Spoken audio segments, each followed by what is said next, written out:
শরীরে স্বাভাবিকের তুলনায় অতিরিক্ত চর্বি জমে যাওয়া নাগরিকদের একটি অন্যতম সমস্যা।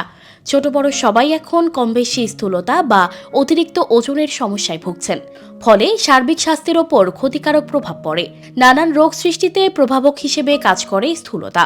বর্তমানে এই সংখ্যা বেড়ে বিশ্বব্যাপী 100 কোটি ছাড়িয়েছে। এর মধ্যে 88 কোটি প্রাপ্তবয়স্ক ও 15 কোটি 90 লাখ শিশু। বিশ্বব্যাপী জনসংখ্যার হিসেবে প্রতি 8 জনে একজন স্থূলতার সমস্যায় ভুগছেন। বিশ্ব স্বাস্থ্য সংস্থার একটি গবেষণায় এ তথ্য উঠে এসেছে। বৃহস্পতিবার এই সংক্রান্ত একটি প্রতিবেদন প্রকাশ করে স্বাস্থ্য ও চিকিৎসা বিজ্ঞান বিষয়ক ম্যাগাজিন দ্য ল্যান্ডসেটে প্রকাশিত সমীক্ষায় দেখা গেছে 1990 সালের তুলনায় 2022 সালে বিশ্বে স্থূলতায় মানুষের সংখ্যা 4 গুণেরও বেশি বেড়েছে। আর 5 থেকে 19 বছর বয়সী শিশু ও কিশোরদের মধ্যে এই হার বেশি বেড়েছে। বিশ্বে এখন 100 কোটিরও বেশি মানুষ স্থূলতায় ভুগছেন। বিশ্বের 190টিরও বেশি দেশের 22 কোটির বেশি মানুষের ওজন এবং উচ্চতা পরিমাপ বিশ্লেষণ করে এই তথ্য জানিয়েছে গবেষকরা।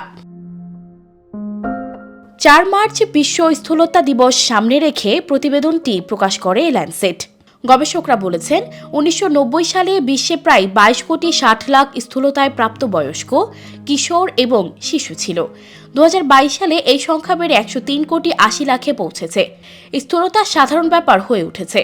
1990 সাল থেকে পুরুষদের মধ্যে 14% স্থূলতার হার প্রায় 3 গুণ বেড়েছে এবং নারীদের মধ্যে 18.5% ক্ষেত্রে দ্বিগুণেরও বেশি বেড়েছে।